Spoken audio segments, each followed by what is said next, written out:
नमस्कार भक्तजनों, इस वीडियो में सुनेंगे कार्तिक मास महात्म कथा का 13वां अध्याय, जिसमें जालंधर द्वारा भगवान श्री हरि विष्णु पर किया गया आक्रमण और उससे आगे की कथा के बारे में वर्णन किया गया है। भक्तजनों, इसके पहले के वीडियो में जालंधर द्वारा भगवान श्री हरि विष्णु का युद्ध और उन पर किया गया आक्रमण के बारे में बताया गया है। साथ ही बताया गया है कि भगवान श्री हरि विष्णु को माता लक्ष्मी ने कैसे जालंधर को अपना भाई बताकर उनको युद्ध में न मारने के लिए विनती की थी। अगर आप उस कथा को नहीं जानते हैं तो उसका वीडियो आपको मेरे चैनल के प्लेलिस्ट में मिल जाएगा, वहां से जाकर आप सुन सकते हैं। तो आइए विघ्नहर्ता श्री गणेश का नाम लेकर इससे आगे की कथा को सुनते हैं। कथा में आगे बढ़ने से पहले प्लीज आप इस वीडियो को लाइक और शेयर कर ले, साथ ही अपने चैनल को भी सब्सक्राइब कर ले और बेल आइकन को दबाना ना भूलें।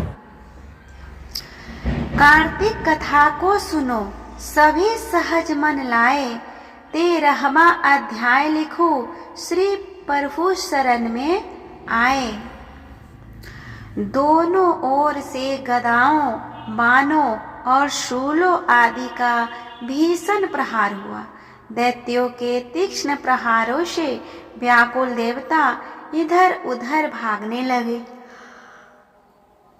तब देवताओं को इस प्रकार भयभीत हुआ देख गरुड़ पर चढ़े भगवान युद्ध में आगे बढ़े और उन्होंने अपना शारंग नामक धनुष उठाकर बड़े जोर का टंकार किया। त्रिलोकी शाब्दिक हो गई। पल मात्र में भगवान ने हजारों दैत्यों के सिरों को काट गिराया। फिर तो विष्णु और जालंधर का महासंग्राम हुआ। बाणों से आकाश भर गया। लोग आश्चर्य करने लगे। भगवान विष्णु ने बाणों के वेग से उस दैत्य की ध्वजा, छत्र और धनुष बाण काट डाले। इससे व्यथित हो उसने अपनी गदा उठाकर गरुड़ के मस्तक पर दे मारी। साथ ही क्रोध से उस दैत्य ने विष्णु जी की छाती में भी एक तीक्ष्ण बाण मारा।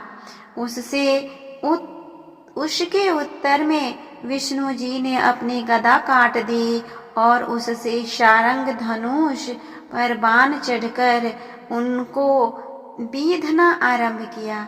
इस पर जालंधर इन पर अपने पैने बाण बरसाने लगा।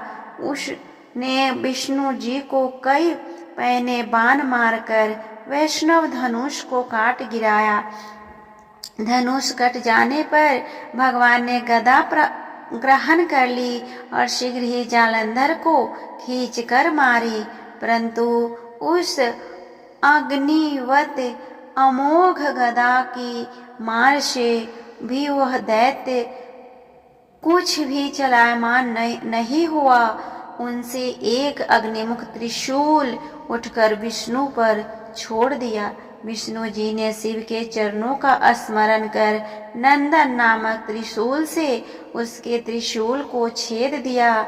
जालंधर ने झपट कर विष्णु जी के छाती पर एक जोर का मुष्टिक मारा। उसके उत्तर में भगवान विष्णु ने भी उसकी छाती पर अपनी एक मुष्टि का प्रहार किया। फिर दोनों घुटने टेक बाहुओं और मुष्टिकों से बाहु युद्ध करने लगे। कितनी ही देर तक भगवान उनके साथ युद्ध करते रहे।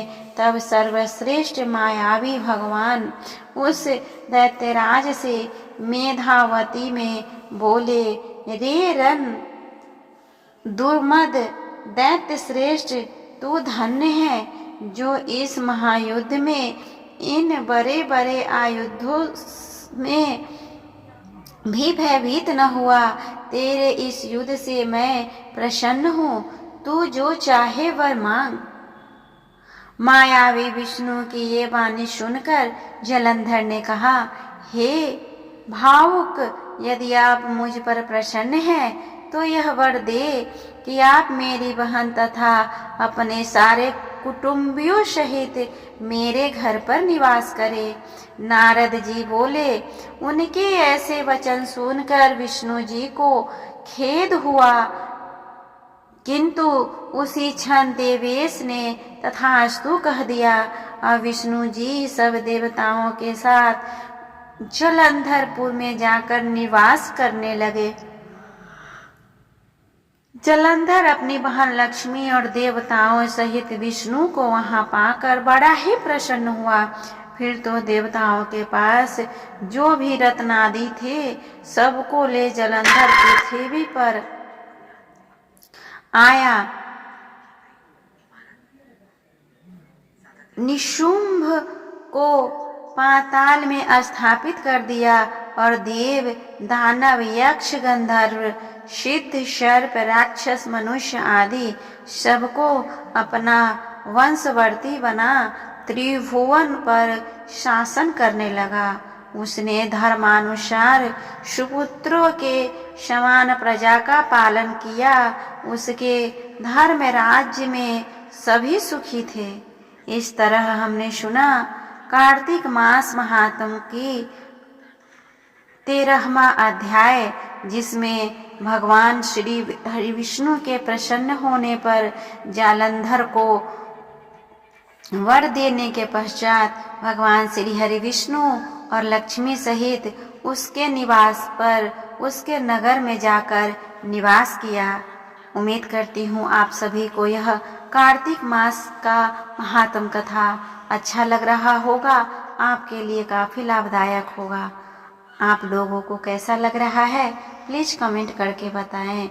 अगर आपको किसी भी तरह का कोई गाइड देना है या फिर किसी जानकारी की आवश्यकता है तो वो भी आप कमेंट बॉक्स में लिख सकते हैं, मैं उसका आंसर अवश्य करूँगी। तो इसी तरह कार्तिक मास महात्म कथा के 14वें अध्याय में हम मिलते हैं। तब तक के लिए भगवान श्री हरि विष्णु आप सभी पे अपनी कृपा बनाए रखे। ओम नमो भगवते वासुदेवाय नमः। ओम लक्ष्मी नारायणाय नमो नमः।